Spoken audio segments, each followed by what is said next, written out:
A gente inicia, então, o nosso painel agora da manhã, Quebrando Muros, a tecnologia a serviço da equidade. Eu sou a Suzana, mais conhecida como Chuchu. Eu sou uma mulher branca, de cabelos cacheados longos, olhos e cabelos castanhos, visto uma calça branca, uma blusa azul marinho, sobreposta por um blazer azul marinho. Meus cabelos estão soltos. E a gente vai começar o nosso painel. E aí, para começar, eu vou ler as mini bios, que a gente nunca dá atenção. E aí estuda tanto, né? Então, eu não deixei as nossas palestrantes já ficarem aqui, porque eu vou ler no detalhe cada mini bio, bem lindamente. E aí, quando eu chamar o nosso combinado, elas não estão ouvindo, vocês vão bater palma, gritar uhul, e elas vão vir maravilhosas e vão sentar. Combinado? Então, tá ótimo.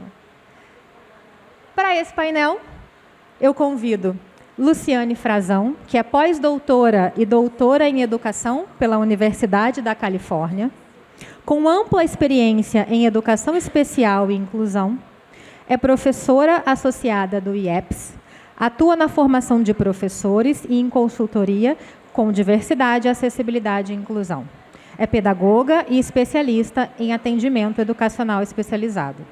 Dedica-se à pesquisa interdisciplinar para promover práticas educativas, equitativas e inovadoras. E a melhor parte, unindo teoria e ação para fortalecer uma educação realmente inclusiva. Ela faz isso de verdade. Luciane Frazão. Uhul! Uhul!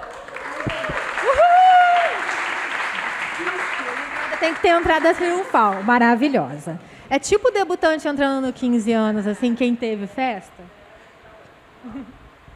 Se não teve festa de 15 anos, agora entrou debutando. Também não, eu vou subir lá no final depois, gente, vou descer, segurando o vestido. Bia Lima é supervisora de inclusão educacional da Fundação Roberto Marinho, onde atua na criação de políticas públicas e soluções digitais voltadas à equidade, com experiência em projetos como a plataforma Coeduca, o Festival LED, já pode pedir inscrição, Articula Educação, Diversidade e Cultura Digital. Sua trajetória valoriza o protagonismo juvenil e o fortalecimento dos territórios, promovendo a aprendizagem significativa e acessível para combater as desigualdades das oportunidades. Muito obrigada. Venha, Bia. Uhul! Maravilhosa. O nosso painel é para compartilhar experiências concretas que ampliam o acesso e valorizam os territórios, promovendo o protagonismo. Então, já que a gente está falando de quebrar muros, né? E vai falar de tecnologia, entender que tecnologia é o conjunto de conhecimentos, técnicas, métodos e processos que ampliam e facilitam o nosso cotidiano. Já que a gente está falando de muros, de quais cenários e de quem a gente está falando e de quais tecnologias, eu convido Bia para começar essa conversa sobre quem estamos falando.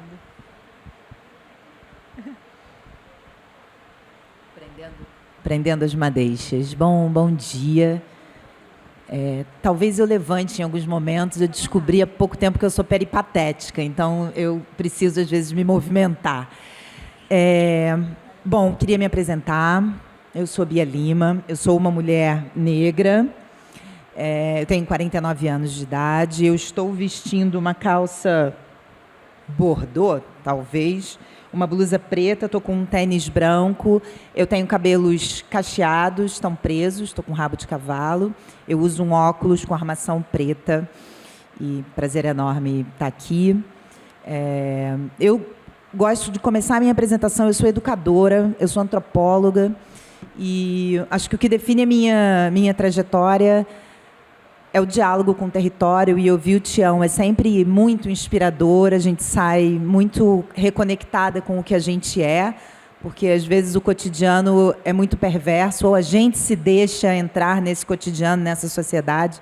Então, devo admitir que a fala dele mexeu muito comigo, eu estou até meio emocionada, porque a gente se perde, né? A gente se perde com os compromissos, com as preocupações. Então, começar com o Tião foi extremamente inspirador para a gente se reconectar com o que realmente a gente acredita, com o que a gente é.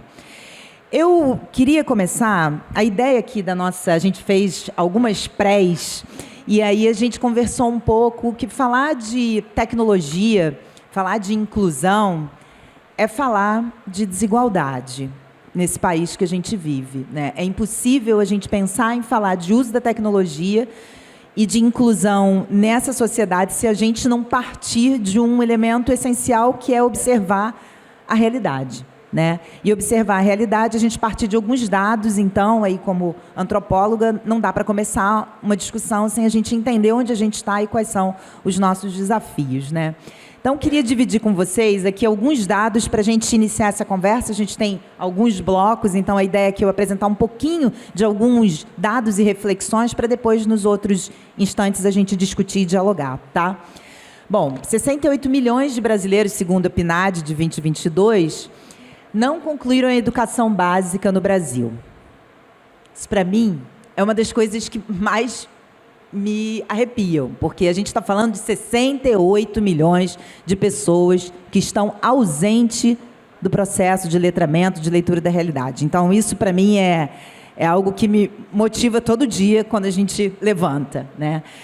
9,8 milhões desses 68 milhões têm entre 15 e 29 anos de idade. Eles não frequentavam e não tinham concluído a educação básica. Decupando um pouco isso, a maior parte frequentou a escola, mas 272 mil pessoas, 2,8, nunca foi matriculada. Regiões com maiores percentuais de jovens fora da escola: Nordeste, 23%, Norte, 22% e Sudeste, 15%. Claro, aí já essas diferenças regionais, algo que a gente sabe muito e que a gente lê, mas quis trazer para reforçar, enfim, provocar a gente nesse movimento aqui de reflexão que a gente vai fazer juntos, né? A maior parte desses jovens no Brasil, reside nas zonas urbanas, né? Mas, em termos proporcionais, o desafio é maior para as juventudes do meio rural. 33% desses jovens está fora da escola. Bom, não é à toa, estou sendo repetitiva, mas os mais vulnerabilizados são os mais afetados. Quando a gente olha e tenta mergulhar nessa realidade aí desses dados. Concluir o ensino médio é mais desafiador para os jovens do sexo masculino. Então, a gente tem 23 dos jovens com idade entre 15 e 29 anos nessa mesma situação. As meninas e mulheres, o percentual é de 16,5%, né? Outro ponto importante, renda e conclusão da educação básica. 82% dos jovens, desses que não estudam e não terminaram, eles pertencem a domicílios com renda per capita de até um salário mínimo. Cor e raça. As desigualdades étnico-raciais no acesso à escola e à conclusão da educação básica mostram o quê? Que 24% são jovens negros, 14% são jovens brancos e 28% indígenas, que é o dobro do registrado quando a gente fala entre jovens brancos. E aí, um outro ponto importantíssimo para a gente já começar a trazer, né, Luciane, que vai nos brilhantar aí com reflexões e provocações importantes, que é olhar para os jovens com deficiência. Então, 35,5% dos jovens que não concluíram e que estão fora da escola são jovens com deficiência. Bom, uma pausa aqui, não sei como é que está meu tempo aí, posso... Curto, 5, né? Beleza. Então, assim, olhando para esse cenário, os nossos jovens, eles têm cor, eles têm raça, eles estão localizados proporcionalmente num território específico e a gente, obviamente, como qualquer intervenção educativa, a gente precisa entender isso. E um outro ponto comparativo, quando a gente mergulha na realidade, né, quando a gente faz diagnóstico, é a gente entender o direito. Onde está? Ele existe, mas não é efetivado. Então, pensar em direito à educação é pensar no desenvolvimento de indivíduos e no nosso desenvolvimento enquanto sociedade. Então, todo mundo conhece, é só para marcar mesmo aqui a conversa. Constituição é dever do Estado, efetivado mediante a garantia da educação básica obrigatória e gratuita dos 4 aos 17 anos de idade. Assegurada, inclusive, a oferta gratuita para todos aqueles que não tiveram acesso na idade própria. LDB determina que os sistemas de ensino eles devem garantir gratuitamente aos jovens e adultos que não puderam concluir os estudos na idade regular oportunidades educacionais apropriadas, considerando as características dos alunos, seus interesses e condições de vida. Deixa eu ver aqui se eu caminho mais uma.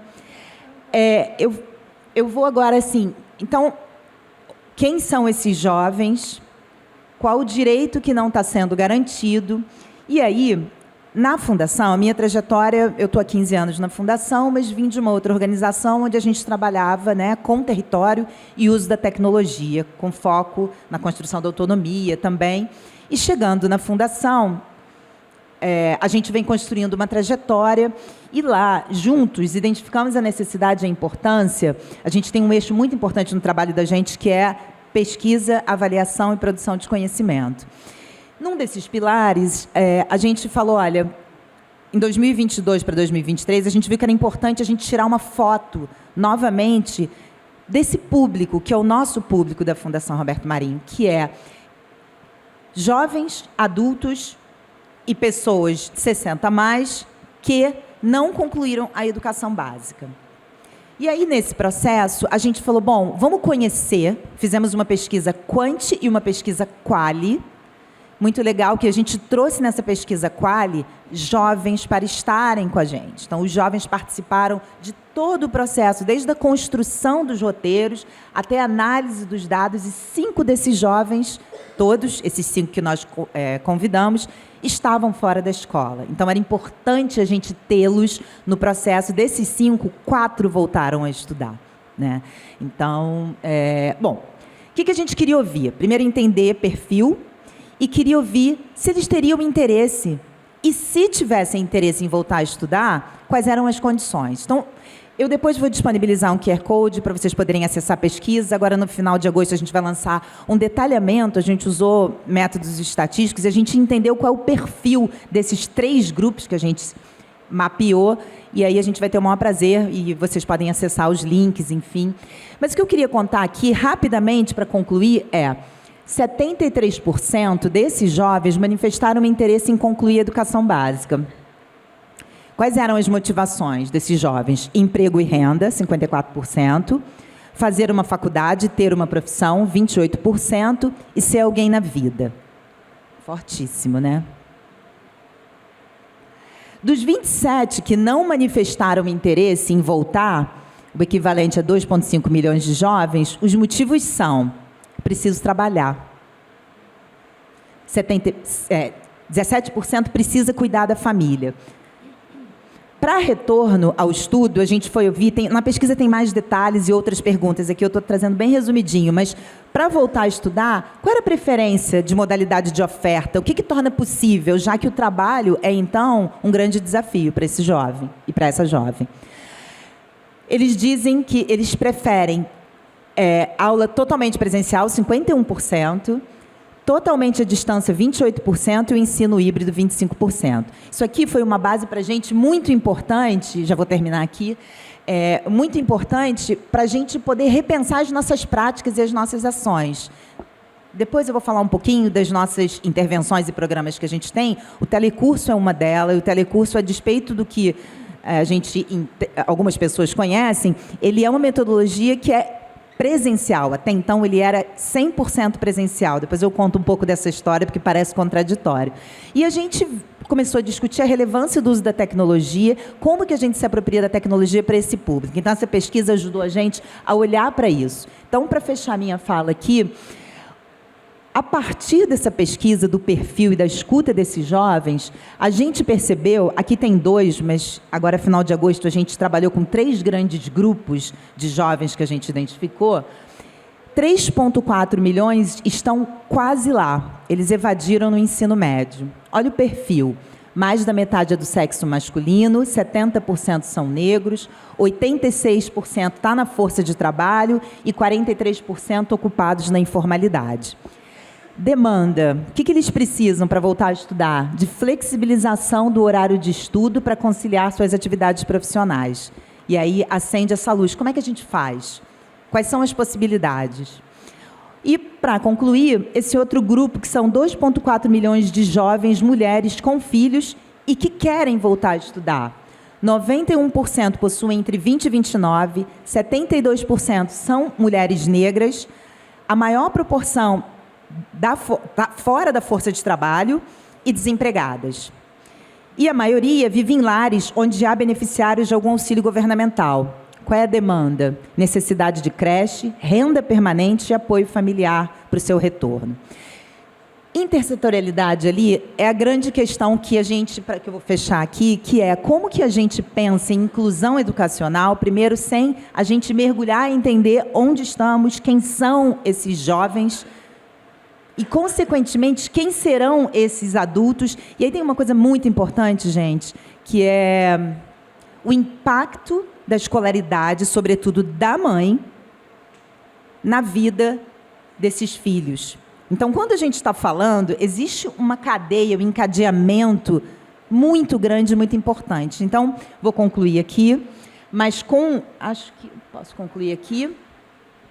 Depois a gente volta um pouco, que aí a gente foi, então, olhar e entender que práticas, o que precisa ser feito, olhando para a questão da intersetorialidade, porque estar fora não é uma escolha.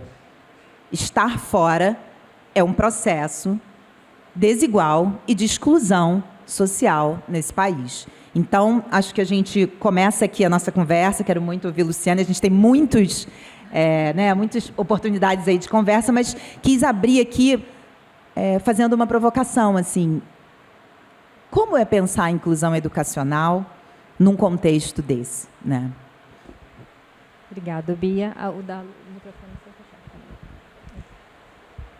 E a gente foi fazer o alinhamento e descobrimos que tem mais alinhamento ainda entre as duas, inclusive de alunos em comum, né? Dos mesmos projetos. Mas isso acontece muito, né? Eles vão participando de vários projetos, né? E a Bia trouxe um ponto que é a legislação, então acho que é importante dizer que é garantia de direitos. E a gente tem que partir desse prisma, né? E partir do prisma que a gente não parte do vazio, que a gente tem sujeitos e identidades, né? Que a gente precisa conhecer e compreender. E aí, Lu, queria ouvir um pouquinho você. Bom, gente, bom dia, né? Se nós fôssemos nos debruçar só naquilo que a Bia trouxe para a gente, eu acho que a gente precisaria de um outro evento, porque cada aspecto daquele ali nos faz mergulhar em N situações. Mas, como não temos esse tempo... É aqui? É esse aqui? Nem sei. Aqui. Pois é. Então, eu vou fazer um recorte para vocês, né, desses 35%, né, que estão ali apontados pela Bia, de pessoas com deficiência, entendendo que, né, é sempre bom a gente contextualizar que quando a gente fala de inclusão, falar de pessoas com deficiência é um recorte, porque a inclusão é algo muito mais amplo. E mesmo dentro daqueles aspectos, eu vou pincelar ali um pontinho para a gente poder fazer aqui algumas das nossas reflexões, né? Alguns jovens apontados pela Bia, que estão fora da escola, dentro dos 15 aos 29 anos, em algum momento, eles deixaram a escola por uma questão de vulnerabilidade econômica, porque precisavam trabalhar.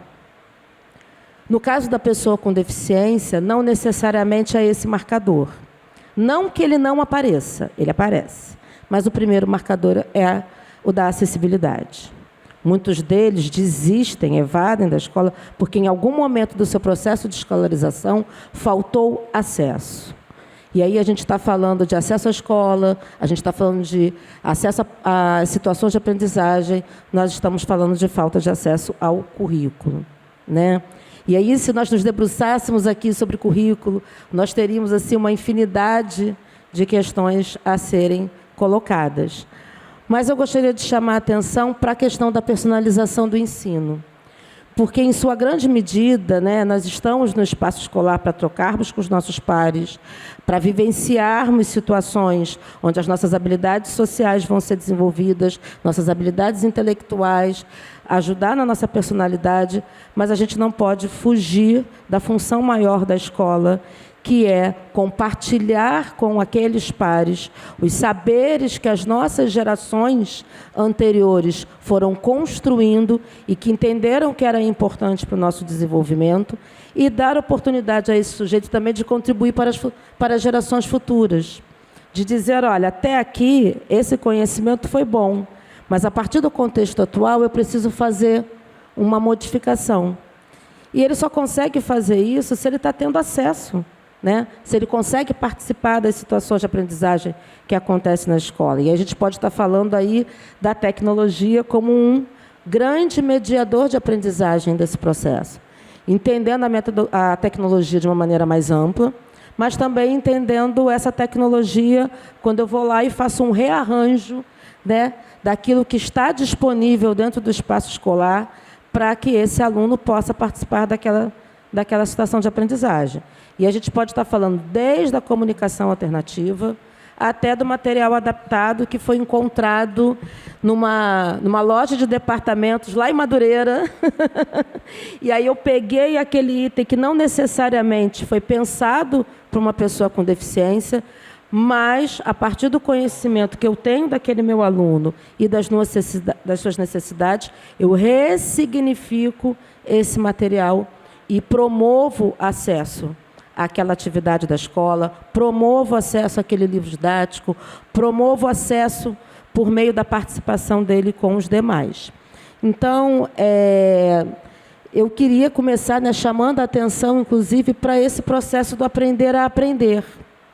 Porque no meio desse diálogo, né, para além daquele conteúdo de língua portuguesa, de matemática, de ciências, de história, de geografia, ele precisa entender quem é ele nesse processo de aprendizagem. O que ele dá conta sozinho, né, com autonomia, o que ele não dá conta de forma autônoma, para que ele possa buscar um outro par que o ajude a pensar, a elaborar, a sistematizar aquele conhecimento, né? Então, nesse processo, que muitas das vezes, né, fazendo um link novamente com os dados que a Bia traz para a gente, eu não tenho jovens com deficiência que, infelizmente, queiram voltar a estudar. Porque ele sabe, infelizmente, que, em sua grande maioria, voltar para a escola é voltar para esse espaço que, em algum momento, não permitiu que ele participasse, não permitiu que ele, né, tivesse acesso. Mas, ao longo do encontro, né, ontem mesmo, hoje eu já encontrei pessoas muito queridas aqui, o que nós estávamos conversando? Que eles estão chegando, os jovens, os adultos estão chegando no ensino médio, eles estão chegando no nível superior, mesmo com todas essas vicissitudes, eles estão ali buscando os seus caminhos. Muitos movimentos sociais fazem com que isso aconteça. Eles chegam e dizem, Lu, eu quero casar, eu quero ter minha casa, eu quero trabalhar, eu quero ganhar meu dinheiro, né? Eu quero que as pessoas entendam. Alguns chegam a dizer, eu não quero entrar para a lei de cotas, eu só quero ser mais um funcionário. Eu não quero usar o cordão de girassol, eu não quero usar o cordão de quebra-cabeça, porque eu só quero ser eu. Então, essas possibilidades, elas também vêm nesse movimento de tentativas de que a gente possa aí acessibilizar esses espaços para eles. Então, né, o que eu vim trazer aqui para vocês, para nós refletirmos um pouquinho? Que competências são essas que nós temos dialogado tanto, que nós temos disponibilizado tanto dentro dos muros, né, da escola, e aí isso é um quebrar muros, quando a gente consegue olhar para esse sujeito. A deficiência, ela é um marcador, né? Ela diz um pouco de quem você é, mas ela não diz tudo, né? Para além dessa deficiência, existe um sujeito com outras características, com outras situações. E a gente poderia estar aqui falando sobre a interseccionalidade disso, né? Quando a gente precisa olhar para esse sujeito que também é homem, também é mulher, também é negro, também é branco, né? Ele tem outras características, ele é uma pessoa multifacetada, então ele vai trazer outras histórias. Essa história, por exemplo, que eu estou aqui compartilhando com vocês agora, é a história do José, né? Que eu estava até trocando com a Bia um pouco mais cedo. Então, o José é um sujeito que ele fez várias tentativas dentro do ambiente escolar, né? De se encontrar, né? Para as competências que a escola trazia para ele. Mas, em algum momento, ele mostrou um talento muito grande pelos registros, né? Por estar atento às imagens e por querer registrar essas imagens. Então, a gente, em algum momento do processo dele, a gente conseguiu entender que a fotografia era um caminho, enquanto adulto, enquanto sujeito, para que ele, então, se inserisse nesse mundo do trabalho.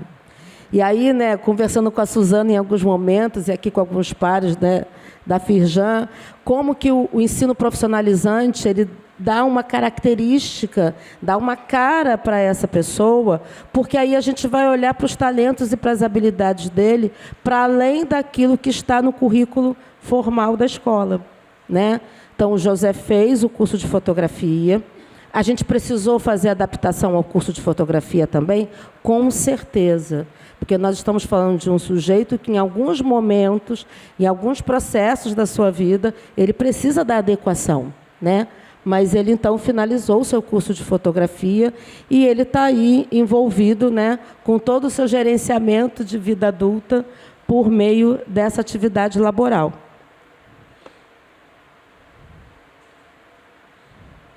Aqui eu estou trazendo a Elis também, né, e aí eu faço questão, né, de trazer também esse envolvimento com a escola. E, no caso da Elissandra, né, o que eu chamo a atenção para vocês aqui é a diversidade de atividades escolares que foram realizadas para com ela. No caso da Elissandra, ela teve um pouco mais de sucesso na vida escolar do que o José, tá? Porque ela conseguiu encontrar uma escola que entendesse um pouco mais o seu processo, que conseguisse personalizar, então, tá? Todo o processo de ensino-aprendizagem dela e entender as habilidades e competências individuais que ela precisava ali desenvolver junto com o currículo escolar, tá? E hoje a Elissandra também está aí inserida no mercado de trabalho, né? Vivenciando aí a sua vida adulta, né? E aí eu gostaria de chamar a atenção, nesse caso, para a BP, né? A abordagem baseada em projetos, porque aí quando a gente tem outras metodologias, outros olhares dentro da escola, para entender esse sujeito, né? E aí eu vou fazer um ganchinho até com a troca de experiências que nós fizemos ontem, para escutar, para olhar esse sujeito para além da sua deficiência, para entender como é que ele funciona, que outros recursos podem ser trazidos por ele, faz muita diferença, tá?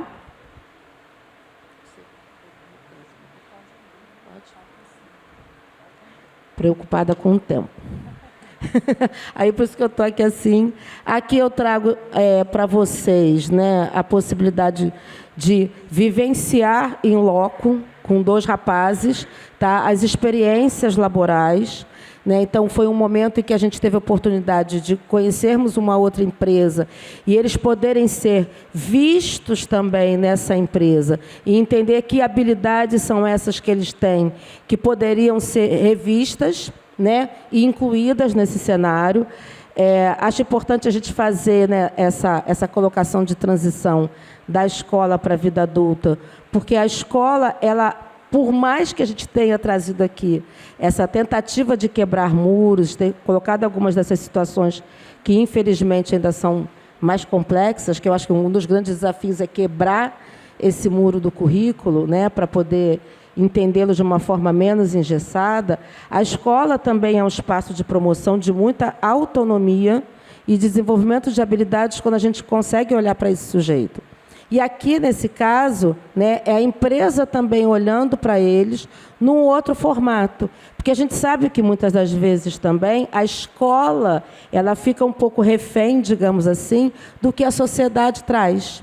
É muito comum, quando eu estou com outros pares, né, conversando, a gente poder escutar que, olha, Lu, tudo bem, você está falando de flexibilização, você está falando de acessibilidade, mas ele vai fazer a prova X, que é desse jeito, ou quando chegar no mercado de trabalho, vão exigir competências Y. Então, eu estou trazendo aqui para vocês também uma experiência desse outro olhar, né, que é o olhar da empresa que também pode flexibilizar e olhar para esse sujeito a partir dos seus talentos, né, e não simplesmente do seu currículo, né, formal que ele está trazendo ali para poder estar sendo inserido. Tá bom?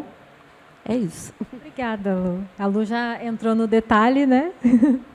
E aí vou ouvir um pouquinho a Bia sobre essas histórias, sobre quem são, sobre...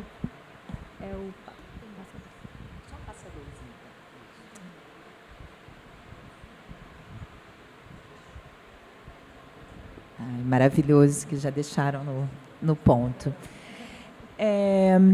Bom, quando a gente apresentou os dados, né, quando eu trouxe essa reflexão do cenário, queria dividir um pouco, né, concluir a fala falando sobre desafiador e a gente falar da educação de jovens e adultos, a gente falar de um grande desafio de um público muito diverso e com muitas lacunas, e o olhar que a gente, né, vem fortalecendo ao longo desses anos, institucionalmente e também na minha trajetória, é entender alguns pilares estruturantes para a gente pensar a inclusão educacional.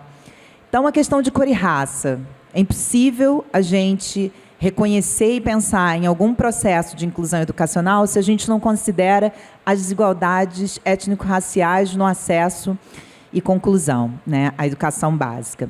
Outro fator muito importante é o enfrentamento às violências, né? Então, a gente está falando aí das violências dentro e fora da escola, né? Então, esse é um ponto muito importante. E aí depois então, a gente foi desenvolvendo ao longo da nossa trajetória, obviamente, soluções, materiais pedagógicos, olhando para esses pilares, né? Então, a questão do enfrentamento às violências, a gente tem uma produção grande de material para a gente poder apoiar isso, depois eu vou poder apresentar para vocês. Um outro ponto, que é pilar estruturante para a gente olhar para a inclusão educacional, é a transição escola-trabalho. Os dados saltam aqui, e esse é um grande desafio para a gente que está na escola, que é como que a escola dialoga com o trabalho, né?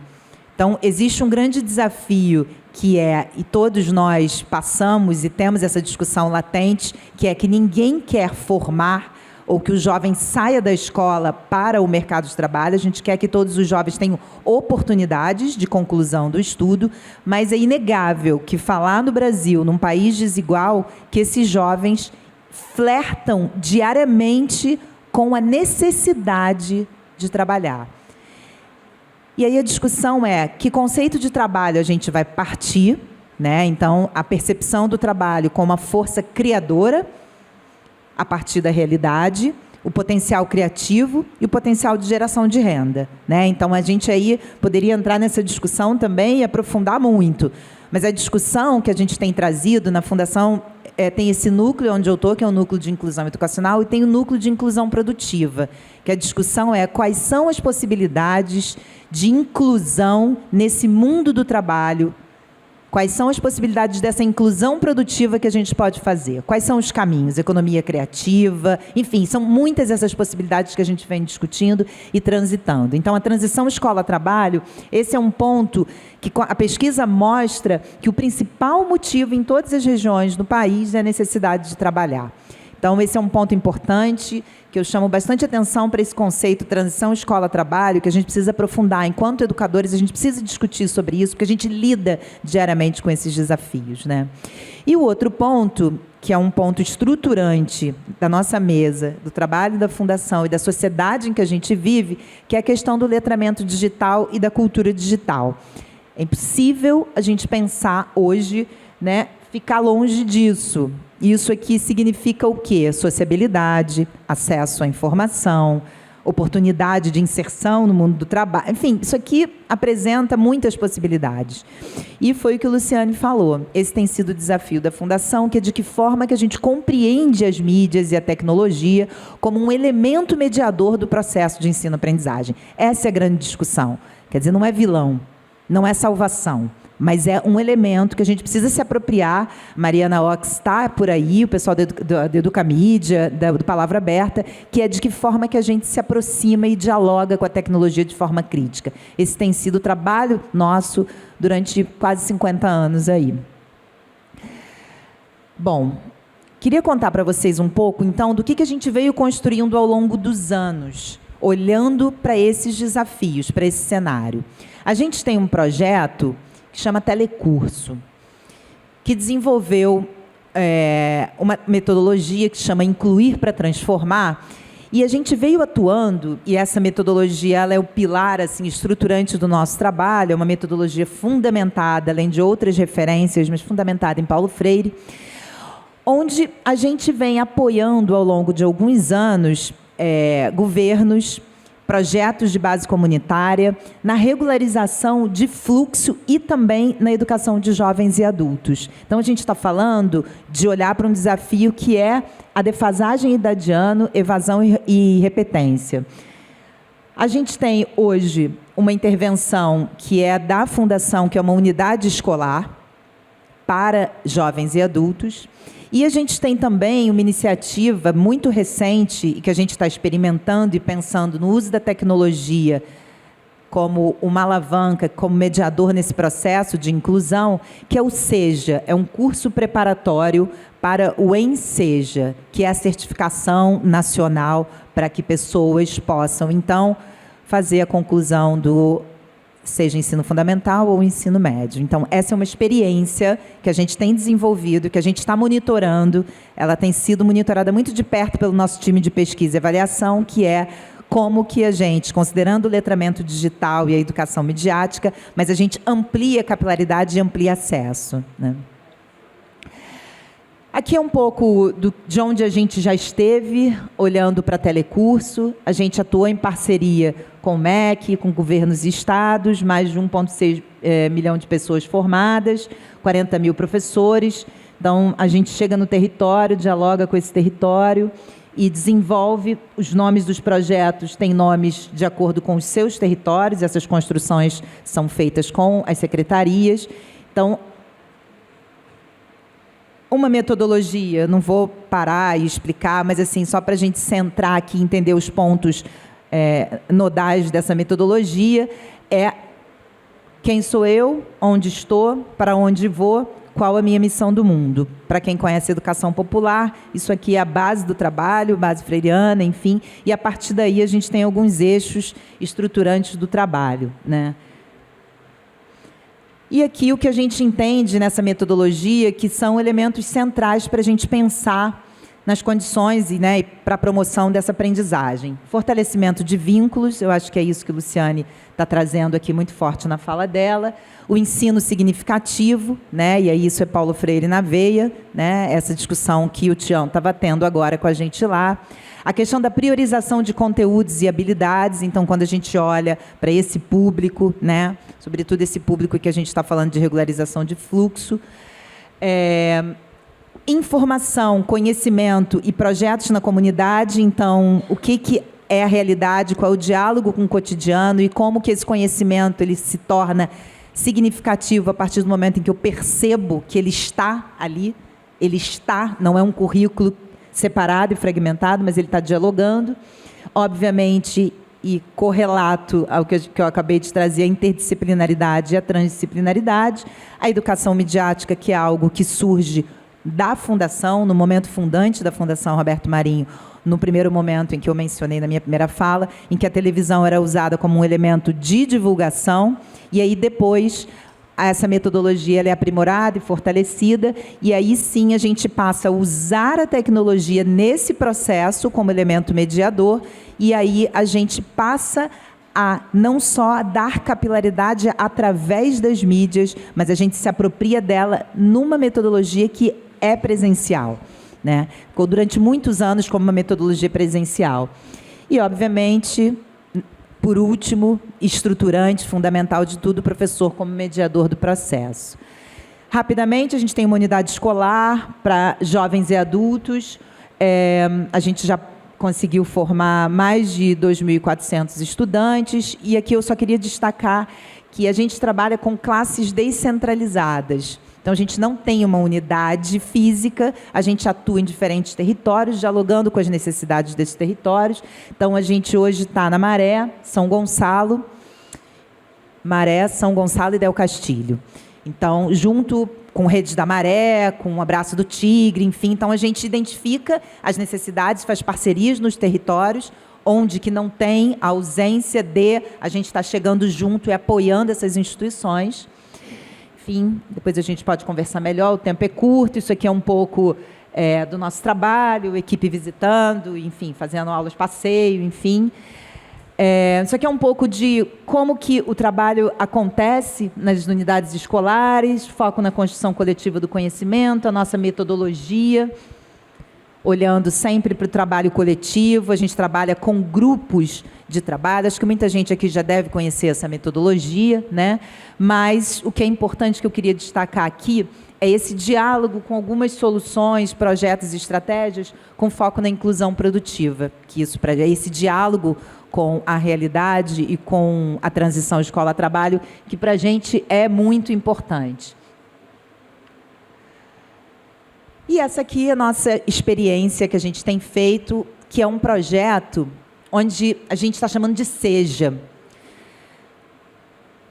Com foco na educação de jovens e adultos, a gente, então, desenvolveu uma plataforma, usando o Moodle, onde a gente oferece um curso preparatório para aqueles jovens e adultos que precisam fazer a conclusão da educação básica. E a gente... Agora, você imagina o desafio. A gente fala que o letramento digital e a educação midiática é um grande desafio. Você fala, Bia, mas aí você está usando a tecnologia para resolver isso, mas porque isso amplia a capilaridade, e muito.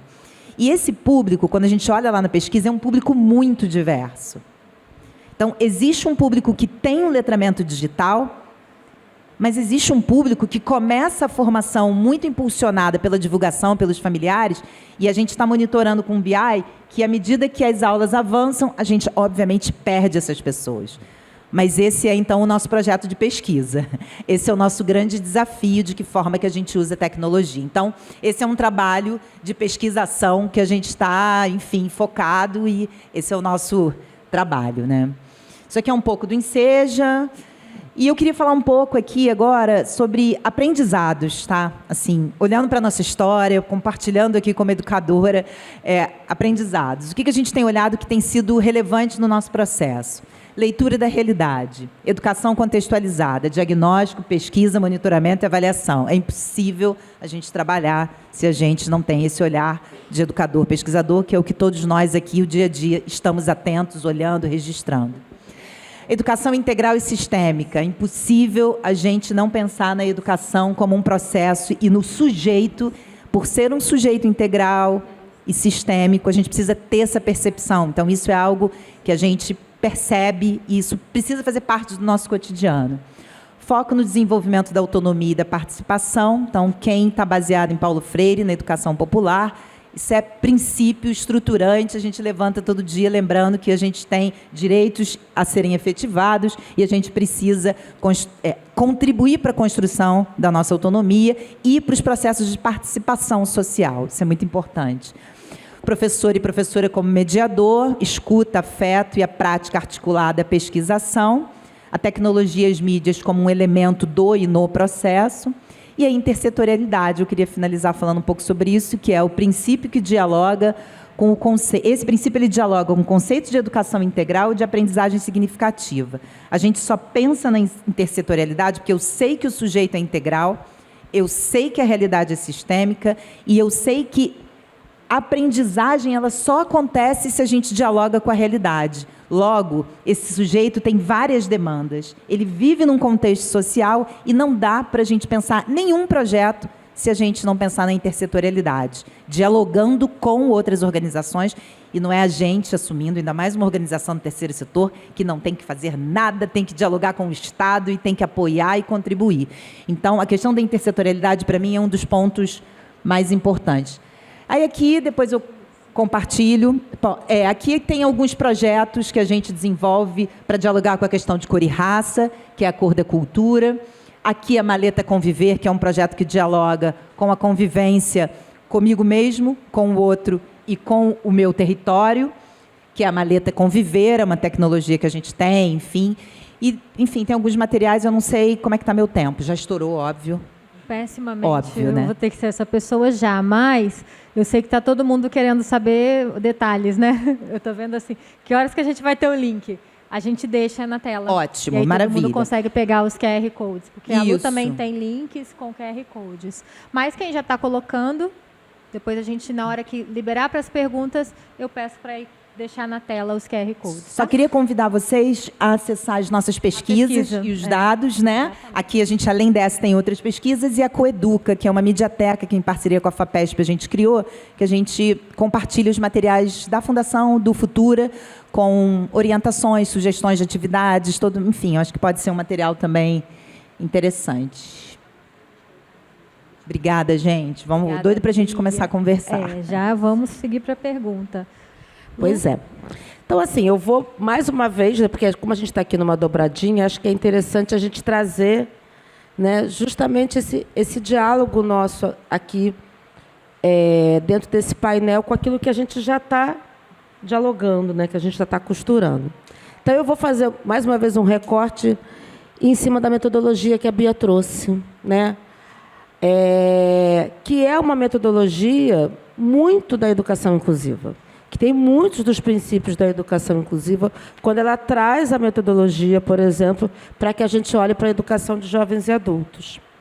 E aí eu, né, faço um apontamento com vocês, por que a gente só traz, né, essas reflexões, essa metodologia para a educação de jovens e adultos? Quando a gente fala do vínculo, quando nós falamos do professor mediador, quando nós falamos da trans e da interdisciplinaridade, né? Uma das coisas que me chama a atenção na educação de jovens e adultos, que eu sempre gostei muito, foi a possibilidade de nós trabalharmos mais funcionalmente, né? Com todas aquelas competências, com todas aquelas habilidades que são trazidas, porque a gente entende em algum momento que aquele sujeito ele já tem uma outra vivência, né? Ele já tem uma história de vida, e ele está ali já num caminhar entre a profissionalização, entre o gerenciamento de vida adulta. Mas por que nós não trazemos essa metodologia, por exemplo, para fora da educação de jovens e adultos? Por que a gente não traz para esse cotidiano já, por exemplo, do Fundamental 2, de entender o quanto que esse currículo pode ser funcional para esse sujeito, e trazer para ele esse desenvolvimento de competências que não estão ligadas só a um conteúdo escolar, né? Quem é esse sujeito, como eu falei para vocês anteriormente, que vai se desenvolvendo e vai entendendo, por exemplo, como é que ele aprende e como é que ele pede apoio quando ele necessita? Isso só acontece quando as diferentes situações de aprendizagem são proporcionadas para esse sujeito.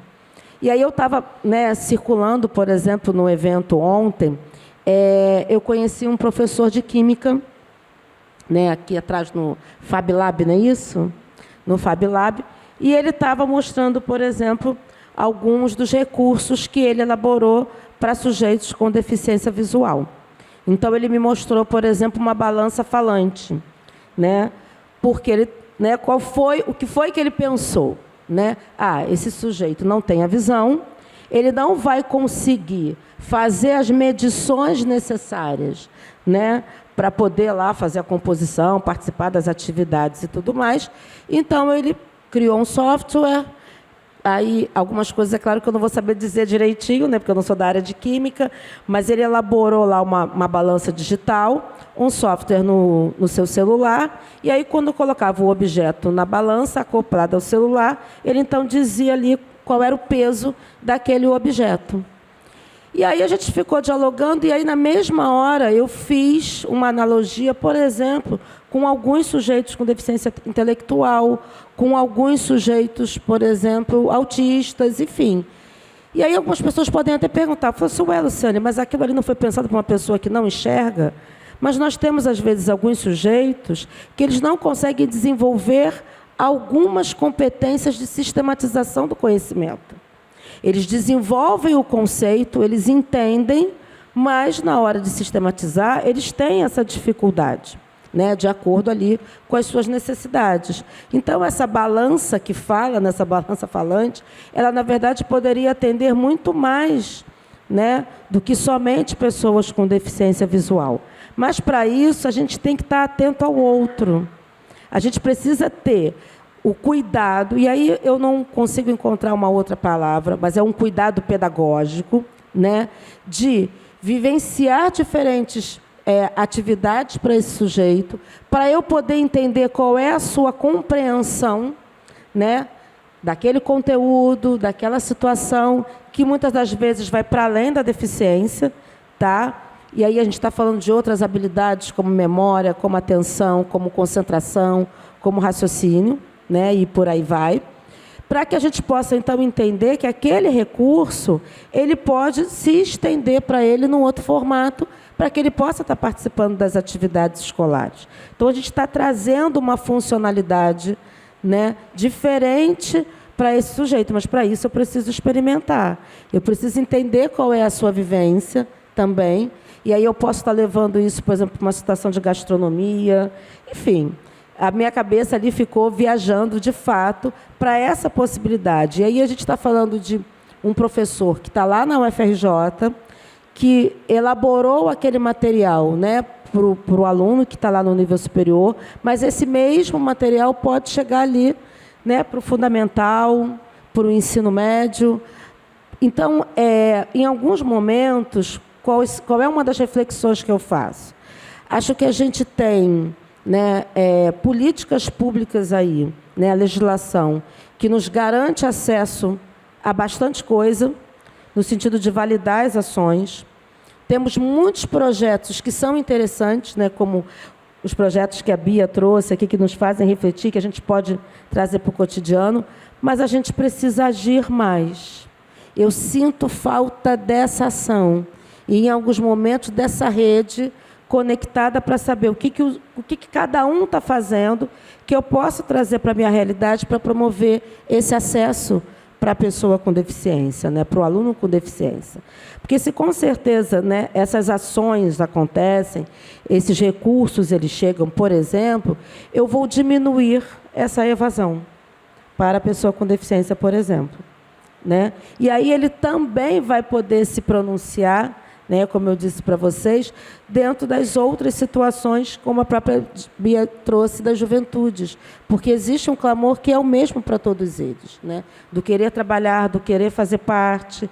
E ainda coloca um pouco mais, né, o trabalho, ele não é só uma questão de geração de renda, né? Ele é desenvolvimento de habilidades para aquela chamada aprendizagem para a vida toda, que em alguns momentos a gente discute, né? Aprendizagem para a vida toda não está na escola o resto da vida, como às vezes eu dialogo com algumas famílias, né? A aprendizagem para a vida toda é isso, é a gente estar aqui, é a gente poder conversar, é a gente poder trazer outras situações para esse sujeito. É importante, né, e eu preciso, né, dialogar sobre isso com vocês, a quantidade de jovens com deficiência hoje que está dentro de casa, porque as oportunidades não estão aí. Eles estão brigando para fazer parte, como eu disse para vocês. Então, uma inserção no mercado de trabalho, uma inserção em cursos profissionalizantes, que é super importante, mas que em algum momento falta acessibilidade. A questão das mídias, né, elas têm uma capilaridade muito grande, como a Bia falou, mas como é que essas mídias estão sendo apresentadas, né, de que forma eles estão se tornando acessíveis. Então, assim, a minha fala para vocês hoje é uma fala de reflexão nesse sentido. O quanto que as ações, de fato, estão acontecendo para que esse sujeito esteja incluído. Acho que vamos para as perguntas, né? Vamos para as perguntas. Até eu tenho pergunta, mas eu vou deixar vocês. Mas as duas trouxeram experiências muito completas. E aí eu fiquei pensando, mas aí eu vou fazer a minha pergunta e ainda vou jogar a pergunta para que todo mundo fale e vocês decidem como vão responder. Que aí eu fiquei pensando na formação dos professores. Formação da equipe educacional, quando a gente está falando dessa diversidade pública, o território e dessa complexidade toda, né? Que desafios a gente tem. Um deles, eu acho que compartilhamento desse conhecimento dos pares é fundamental. Eu estava aqui no começo conversando com os intérpretes, né? Que também faz parte dessa equipe educacional, sobre alguns sinais. A gente estava alinhando alguns sinais. Qual sinal que a gente vai usar para isso, para aquilo? Ah, você sabe qual é? Ah, eu sei. E a gente compartilhou aqui um material totalmente acessível, que é um dicionário de Libras técnico, que é o dicionário do Senai, chama Senai Libras. É um aplicativo gratuito, quem quiser pode baixar e usar, né? E aí a pergunta que a gente se fez foi, como que a gente não sabia disso? A pergunta que os três fizeram aqui para mim, porque eu estou hoje chiquérrima, eu tenho 3 intérpretes de Libras aqui na equipe. Não é para qualquer um. Que isso, gente? E aí a equipe perguntou, a gente não sabia disso. Falei, então, por favor, compartilha nos grupos de intérpretes.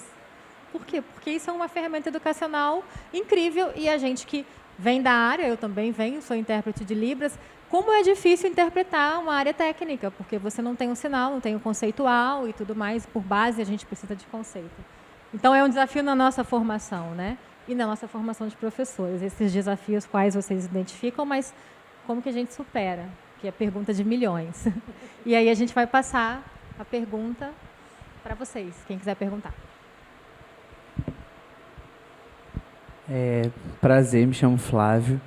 Eu gostaria de saber o que a gente pode fazer enquanto professor com os alunos não oralizados ou com um nível de suporte mais alto, avançando no ensino, porque na educação infantil a gente tem, de uma certa forma, mas quando chega nos anos finais e no ensino médio, a demanda da escola acaba afogando esses alunos.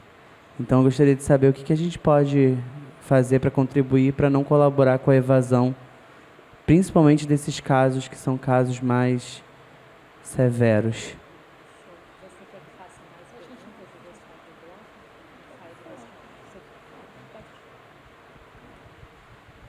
Oi, Flávio, bom dia. Normalmente, a questão dos suportes está muito atrelada justamente à não oralização. Então, assim, o primeiro desafio é descobrir como se comunicar com esse sujeito. Tá? Todos eles se comunicam, seja gestualmente, corporalmente. Então, assim, a linguagem corporal ela precisa ser entendida, ela precisa ser olhada. Não tem um modelo que eu possa te dizer faça isso ou faça aquilo. Mas é observar esse sujeito, porque ele vai te dar sinais. Eles sempre dão sinais, tá, gente, da comunicação. Às vezes são sinais muito singelos que as pessoas têm um pouco de dificuldade de perceber realmente no coletivo, na sala de aula, na turma, mas eles sempre vão dar sinais de que ele precisa se comunicar, mesmo quando ele não está oralizado. Pode ser puxando a sua roupa, pode ser em algum momento te cutucando, pode ser em algum momento gritando, né? E aí existe uma possibilidade da família te trazer algum spoiler, digamos assim, de como tratar aquela situação para você poder se aproximar, tá? Mas não tem uma outra forma que não seja observar como é que esse sujeito dialoga, em que momentos ele fica mais agitado, em que momentos ele fica menos agitado, quais são os objetos que ele faz referência, tá? Mas ele vai encontrar uma maneira de dizer para você, a nossa atenção é que precisa ser redobrada para conseguir identificar, tá? Agora, é importante colocar também o seguinte, né, que você falou de suportes, que é uma preocupação muito grande que eu tenho, inclusive falei sobre isso ontem, a gente ter cuidado com os rótulos. Porque eu tenho escutado muito, fulano é nível 1, fulano é nível 2, fulano é nível 3. E aí vale um bom estudo sobre avaliação biopsicossocial. o suporte ele é muito de acordo com o ambiente. Você pode ter um sujeito que no ambiente X se identifique como nível 1 de suporte, porque é um ambiente que tem mais acessibilidade, porque é um ambiente que ele está mais familiarizado, porque é um ambiente que ele já tem as relações estabelecidas, e num outro ambiente que ele não tenha tantas relações estabelecidas, que não tenha tanta acessibilidade para ele, ele vai necessitar de mais suporte. Tá? Então, assim, eu acho que isso é uma coisa importante de ser dita, porque em alguns momentos eu encontro situações como essa. Ah, Lu, fiz tudo, pesquisei tudo de nível 2 e ele não me deu retorno. Falei, mas você olhou o ambiente? Você entendeu? E aí, olhar o ambiente, gente, não é só olhar a rampa, o elevador, a largura de portas. É observar, em alguns momentos, a sinalização, em alguns momentos, a luminosidade do ambiente, a sonorização, as pessoas próximas, né? Porque existe muito mais percepção do que as pessoas falam, do que as pessoas se colocam, do que algumas pessoas possam imaginar. Tá? Existe emoção naquele sujeito. Ele sabe em alguns momentos quando ele está sendo aceito e quando ele não está. E aí, se ele tem ainda uma dificuldade de comunicar o que ele está sentindo, ele vai demonstrar isso de alguma forma. Tá? Então, é um cuidado que é importante. Não sei se eu respondi a sua pergunta, mas se quiser depois, em algum momento, aprofundar, tá bom?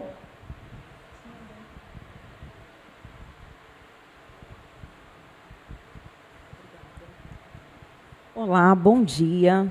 Me chamo Emanuele. Sou professora de atendimento educacional especializado e sou professora de educação física também, em 2 redes municipais diferentes. E na sua fala, que me foi bastante pertinente, nessa questão de precisarmos ter um pouco mais de ação, né? Se sente falta um pouquinho dessa ação dos profissionais que estão integrados nesses ambientes, proporcionando trabalho. E a gente se pega e se pergunta com muitas perturbações em relação a tudo isso. Somos taxados o tempo inteiro pelos nossos trabalhos, por quererem resultados e sabendo que depende extremamente daquele sujeito que está ali integrando naquele ambiente. E sem falar o quanto nós somos cobrados nos processos extremamente engessados de relatórios, PEIs, planejamentos. Então, existe uma gama de afazeres, fora o seu trabalho que a gente proporciona ativamente para com os alunos, existem os trabalhos institucionais. E aí eu pergunto, em qual momento que possamos, dentro dessas peças que precisam ser encaixadas de várias formas, porque faltam muitas peças a serem encaixadas dentro de uma educação especial inclusiva. Para você, é uma opinião, é uma troca, é um encontro que eu quero ouvir de você. Nesses processos, quais seriam uma das peças que você poderia sugerir que possamos ter para conseguir, vamos dizer, proporcionar um pouco mais, participar um pouco mais, ou até mesmo desenvolver, como você exemplificou, de um professor que está num ambiente federal, que os recursos são outros, o tempo dele, sem dúvida, é bem diferente do nosso, que atua integralmente com aquele aluno. E aí eu gostaria de ouvir você, como é que a gente poderia se colocar, não só como pessoas, mas como um processo institucional. Obrigada. Complexa, hein? Complexa. Mas é uma troca. Isso. E aí eu vou dividir também sugestões, ideias, mas muito pautadas na vivência, né? Que é isso. A gente está falando de atendimento educacional especializado na veia, né? Fui professora de sala de recursos durante muito tempo. E vou aproveitar também para responder a pergunta da Suzana, a fala da Suzana sobre a formação. Primeiro que a formação inicial não contempla tudo, né? Nenhuma formação inicial vai contemplar tudo, porque, na verdade, nós somos pessoas em processo de formação e inclusão também é processo. Então, hoje a gente vai driblar, equacionar alguns desafios, mas amanhã surgirão outros, porque nós estamos falando de pessoas, estamos falando de sujeitos. Dentro da sua colocação, uma primeira palavra que me vem à mente é tempo. E aí isso está, na minha opinião, muito mais no lugar da gestão, entendendo gestão, não só a gestão do espaço escolar, mas nós estamos falando de gestão num movimento mais amplo, de sistema educacional, para que esse sujeito entenda que ele precisa dar tempo para que os professores, os analistas, os próprios gestores do espaço escolar possam estar juntos para promover esse diálogo. Porque, de repente, num diálogo como esse, que você está falando de formação continuada, de formação em serviço, que vai surgir a experiência, por exemplo, que a Bia traz, que vai surgir a experiência do professor da UFRJ, ou que vai surgir a experiência de um outro par, como você, que está no atendimento educacional especializado. Né? Não que essa experiência vai ser uma modelagem para todos os alunos nível 2 de suporte, nível 3, né? Ou para todos os alunos com deficiência intelectual, ou para todos os alunos com deficiência auditiva. Mas é algo que você vai observar, que você vai escutar, você, poxa, vou fazer uma adequação aqui e vou tentar com o João, com a Maria, com o Carlos, que é o sujeito que eu acho que pode se beneficiar dessa experiência ou desse material que está sendo trazido aqui. E aí a gente volta a falar de personalização do ensino, porque aí a gente volta a falar do sujeito que está ali para além da caracterização da deficiência. E para isso precisa de tempo.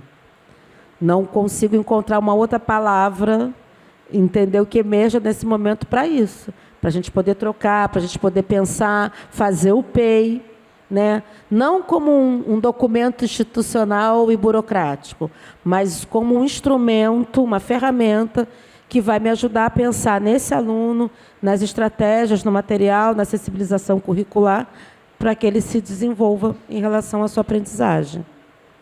Só consigo pensar em tempo. Tá ótimo, obrigada.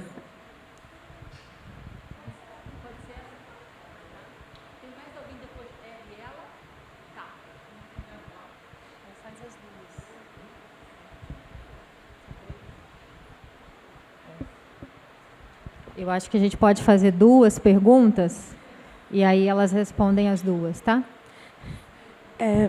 Bom dia, eu sou Gisele, analista de inclusão das escolas SESI e SENAI, dos centros de referência. Chuchu lá toda feliz.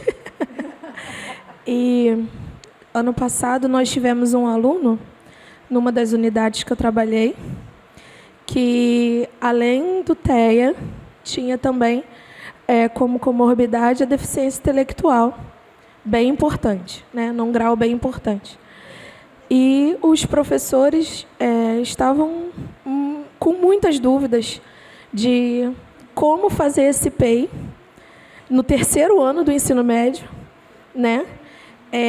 Com aquela necessidade que era tão específica. E aí eu trouxe um modelo para eles, foi uma sugestão. Eu pedi para que eles, a primeiro momento, esquecessem o que estava escrito lá no currículo formal, né, que é feito para grande massa. E nós que trabalhamos com inclusão, a gente não trabalha com grandes massas, a gente trabalha individualmente. Então, você esquece aquilo dali e você pensa o que dentro da sua disciplina vai ser bacana esse aluno saber ano que vem, quando ele não estiver mais com a gente. O que vai ser bom de repertório, o que ele precisa para conversar com as outras pessoas, né? Ter de informação, para estabelecer um diálogo. O que ele vai lembrar depois? Tipo assim, caramba, isso aqui aquele professor me falou. Porque o nosso currículo hoje é um currículo muito denso, quando a gente fala de deficiência intelectual, por exemplo. Aquele currículo não vai atender aquele aluno, né? Então, a gente vai precisar enxugar, muitas vezes espremer, né? Para que a gente esteja dentro ali da legislação e tudo mais. Então, acho que uma boa sugestão é essa, pensar o que dentro da minha disciplina é essencial para este indivíduo. Essencial, quando a gente fala essencial, é essencial mesmo. E você pensar em pouquíssimos tópicos não é um pensamento capacitista. Você vai e joga aqueles 2 ou 3. Se o menino avançar, você joga mais um, joga mais outro. O PEI é um documento vivo, aberto, né? A gente, quando chama a família para dar anuência, a gente explica isso, que aquilo dali é uma previsão, que conteúdos que estão ali podem ser retirados ou a gente pode inserir mais coisas ali, conforme a resposta daquele ser, né? Então, é muito personalizado, requer tempo, requer especializações, mas acho que, antes de tudo, requer o interesse. O profissional, quando está interessado na promoção daquele aluno ali, daquele estudante, ele vai pensando e vai olhando, acho que com mais humanidade, porque é isso, é o olhar humanizado que a gente precisa. A gente precisa olhar aquela pessoa ali, não como mais um número, mais um aluno, mas a gente precisa olhar para ele como um indivíduo e o que o nosso trabalho vai poder fazer de diferença para ele, né? Que acho que isso que é o mais bacana, né? É transformar vidas, né? Eu digo isso enquanto profissional, mãe atípica. Então, a gente vai fazendo, é um trabalho que não é feito só pelo trabalho, é o trabalho pelo propósito. Quando você trabalha com propósito, aí acho que tudo vai clareando e flui, né? Gi, obrigada. Eu não queria me meter, mas aí agora eu não consegui. E eu quero passar para a próxima pergunta. Mas a gente fica sempre buscando soluções práticas quando fala de educação inclusiva, né? Como eu faço? Por mais que a gente saiba que não tem uma fórmula pronta, né? Não tem uma fórmula mágica, nenhuma varinha que a gente vai conseguir resolver tudo. Um ponto que, da minha percepção, eu nunca me apresento, eu esqueço muito disso, mas eu também trabalho com educação inclusiva. Então, a gente vivencia isso, a Gisele trabalha com a gente na Rede SESI Senai. A gente tem o privilégio de ter profissionais especializados na educação inclusiva, que também enfrentam esse volume de documentação que a professora trouxe aqui. Para a gente também é cansativo, a gente não tem como fugir disso. Estou trazendo a realidade porque a gente pensa assim, às vezes vai conseguir, não vai, está legislado. A gente tem um arcabouço de documentação enorme, um trabalho administrativo enorme para ter aquilo comprovado. Algo que a gente fez de solução prática, que aí pode ajudar muito e pode ajudar quem trabalha com educação inclusiva, foi reunir essa equipe especializada para repensar a nossa documentação. Como a gente deixava ela mais compacta, para dar um pouco menos de trabalho, porque é um trabalho que a gente não consegue retirar. Por isso, não tem um mundo encantado da educação inclusiva, né? E a educação inclusiva, ela trouxe um outro olhar que a gente discute muito com a Luciana, porque ela também nos apoia muito, com a Luciane, nos apoia muito, que, para além do currículo regular, a gente está muito habituado ao nosso currículo regular, existe o currículo funcional.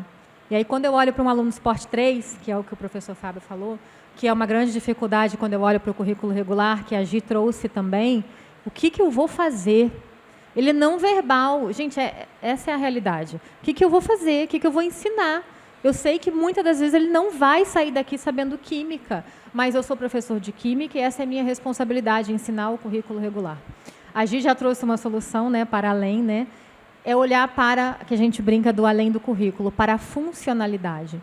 Porque muitas das vezes aquele aluno, suporte 3, não verbal, que entrou na sua sala de aula, ele não tinha inúmeras habilidades funcionais que no final daquele ano você está identificando. E, gente, provavelmente, no final daquele ensino médio, ele não vai ser certificado, ou ele vai ter um certificado diferenciado, uma certificação diferenciada, um histórico escolar que vai descrever todas as funcionalidades que ele aprendeu, as habilidades e competências para a vida que ele aprendeu, que talvez não são o currículo formal.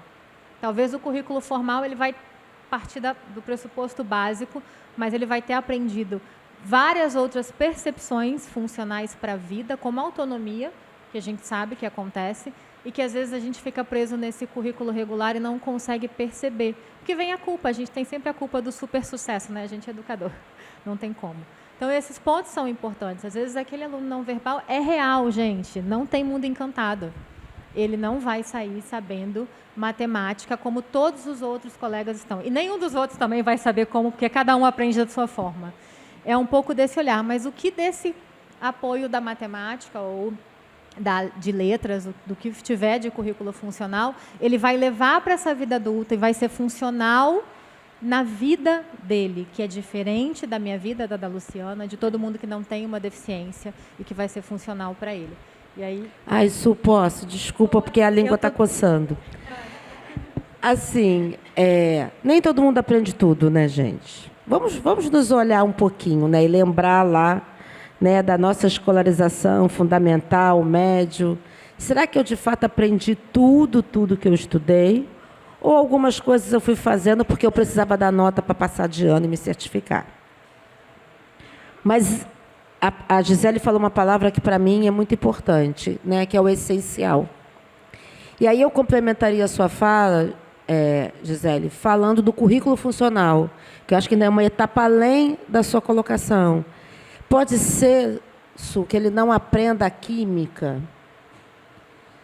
todos aqueles conceitos, todo aquele conteúdo programático que a gente tem da química. Mas, gente, ele está lá trabalhando com jardinagem. E aí ele sabe em que momento ele vai colocar a semente que vai se agitar com a água, se a terra é mais preta, se a terra é mais vermelha. Não tem nada de química nessa relação, né? Pode não ser aquela fórmula ou aquela tabela, né, que a gente ficou lá um tempão, né? Eu sou da época que a gente decorava a tabuada, e agora o sujeito está lá, né, com as calculadoras, com o celular para ajudar, né? Então, assim, o que é essencial para esse sujeito e o que a escola pode proporcionar de essencial para esse sujeito? Então, Gi, muito obrigada pela sua colocação. Eu vou para a próxima pergunta. A gente falta 1 minuto para acabar o tempo, então só vai dar mais uma mesmo. E aí eu já vou adiantar que a nossa próxima palestra é 1h30. Só para vocês terem noção do horário, tá? Raízes vivas, diversidade, sustentabilidade e o poder dos povos indígenas. Não percam. Por isso que eu não quero também atrasar o final. Tem mais uma. Sou eu aqui, ó. Elaine, eu queria perguntar para a Bia, querida Bia, tudo bom? Prazer revê-la.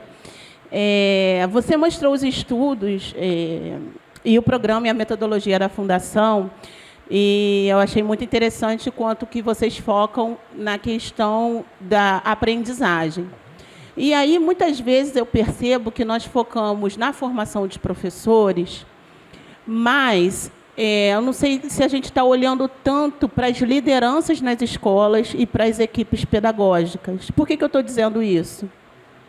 Porque, por mais que a gente faça estudos e olhem para as vulnerabilidades, a gente sabe a cara no Brasil dessas lideranças, dessa equipe.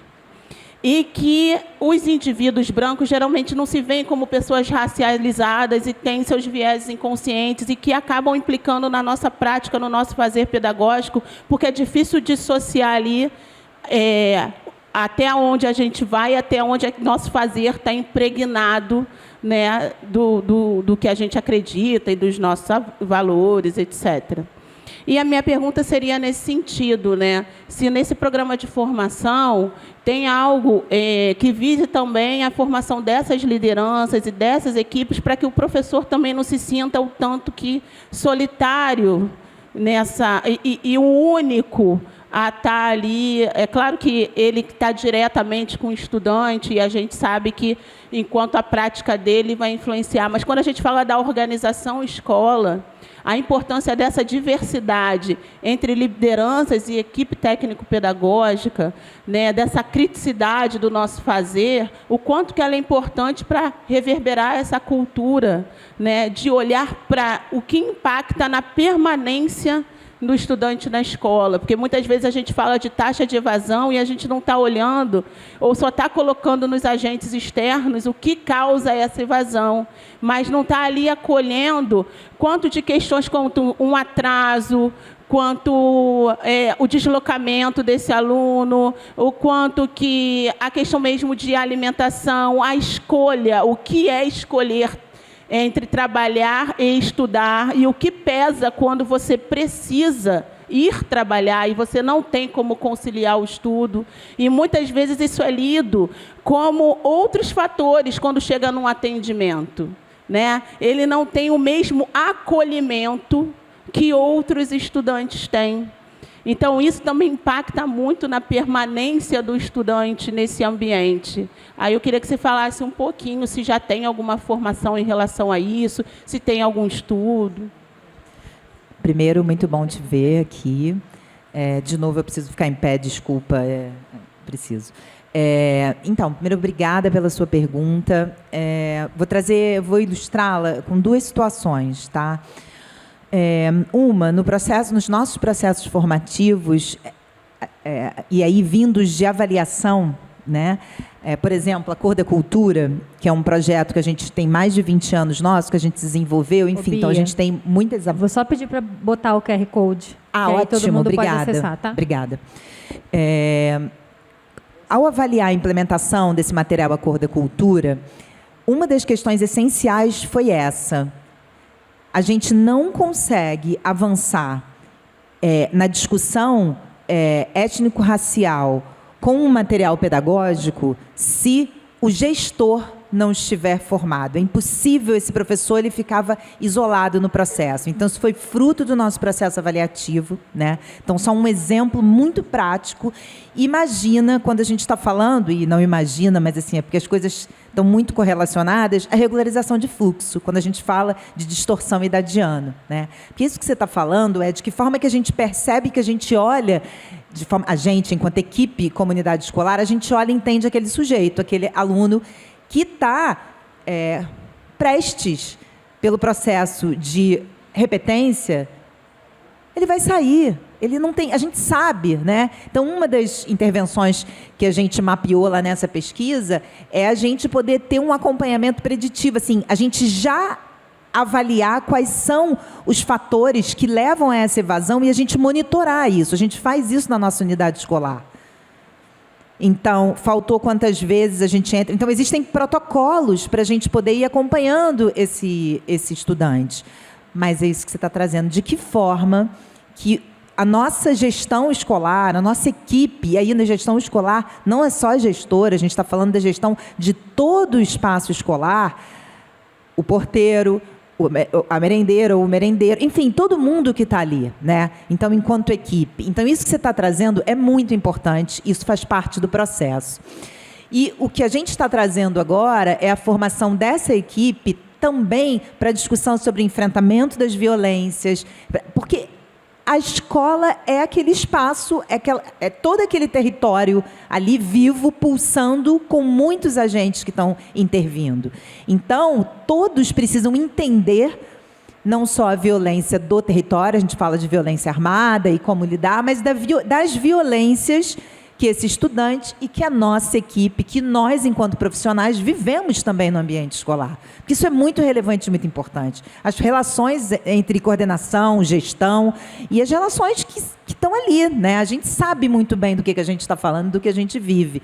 Então, a gente precisa, se a gente tem essa percepção da educação integral e sistêmica, nós, enquanto educadores, fazemos parte desse ecossistema e a gente precisa. Então, sim, é muito importante para a gente. Não é fácil, você sabe bem disso, chegar no gestor, porque o gestor está muito sobrecarregado também, como nós, educadores, mas é elemento fundamental no processo. Te agradeço pela pergunta, para a gente poder também compartilhar, e fico à disposição aí nos QR Codes, nos e-mails, enfim, eu nem coloquei meu e-mail, mas, enfim, se alguém quiser, é bia.lima@,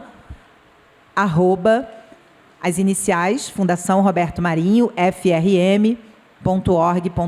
Então, a gente está lá aberto no Núcleo de Inclusão Educacional. Ela pediu para dar meu Instagram, acho que eu vou pagar amigo. Mas não, bialima.abll, que são as minhas iniciais, porque, na verdade, eu não sou Bia Lima, eu sou Ana Beatriz, mas ninguém me chama de Ana Beatriz, nem meus pais, mas é bialima.abll. Ninguém me chama de Suzana. Ninguém, não é? Bom, então foi um prazer. Obrigada por essa pergunta, porque é isso, né? A gente precisa, enfim, olhar para a comunidade de uma forma integral. Então, obrigada. Eu vou pedir para passar a tela, porque aí tem os outros 2 QR Codes que são da pesquisa, que todo mundo tinha pedido. Quem quiser, pode colocar a câmera aqui. Eu vou agradecer. Eu quero agradecer para a gente fechar a nossa equipe de suporte, que fica escondidinha ali. Depois vem aqui para todo mundo ver a carinha de vocês, meninas. Dá um tchau aqui. Então, elas estão escondidas. A equipe de intérpretes. Tem uma outra equipe que fica escondida lá atrás da janelinha, a gente não vê. Vem. É a equipe que, gente, a gente roda, mas elas ficam aqui, sabe? Poxa. A gente roda, mas ninguém roda mais do que vocês e dá esse suporte. E obrigada para quem também está lá atrás, não dá para a gente ver. E até 1h30. Obrigada, gente.